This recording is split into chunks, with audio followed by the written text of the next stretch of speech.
Hi everyone, for today's video what I'm going to do is I'm going to show you how I thread my peppers onto a string to hang them up to dry indoors. So what I do here first is I thread a needle onto a piece of string, regular sewing string. I've already done this for the French video, so you won't have to witness me struggling to put this through the eyelet. And as you notice, there's already a few peppers on here because I did the first part of the French video already. So that's the reason why we seem to be already halfway through. So first thing I do here is when I hang peppers out to dry is I usually cut a slit into them to let the moisture escape easier from the inside and avoid rot. So then I take my needle and I stick it through the stem, the base of the stem, like this. I just thread it up the thread next to the others, and you just keep going like that. Now, so this one doesn't have a stem, so I'm gonna have to put it straight through the pepper itself, but that's not a problem. That can happen sometimes. Lose the stem when harvesting. You just thread the pepper itself. It's really not an issue. And you just keep going like this. Alright, here we go.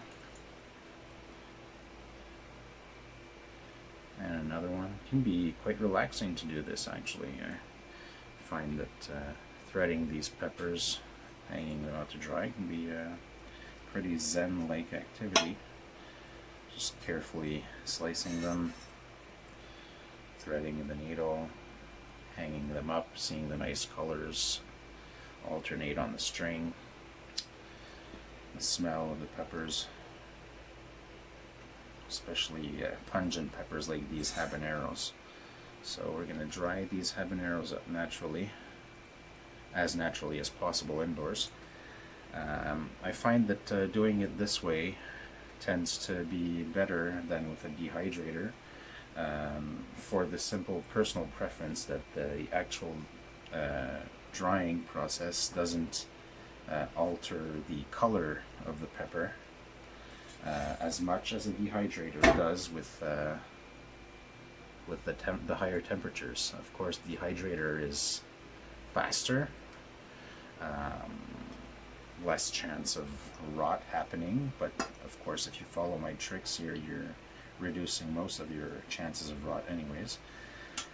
But it also alters the color from the heat, so I find that it's easier to keep the color of your pepper, the original color, by drying them this way. So this is why I prefer this method. And it's also doesn't use as much energy as a dehydrator.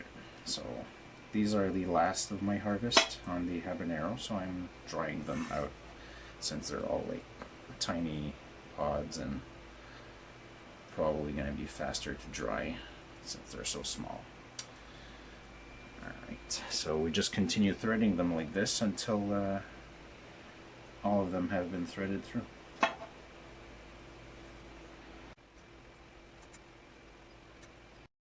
Alright, so now that they're all on here, you just want to make sure that they're spaced out a bit. And once they are pretty much spaced out, you can loop around the top one here, or make a knot. You can knot it up here just to make sure that everything stays in place.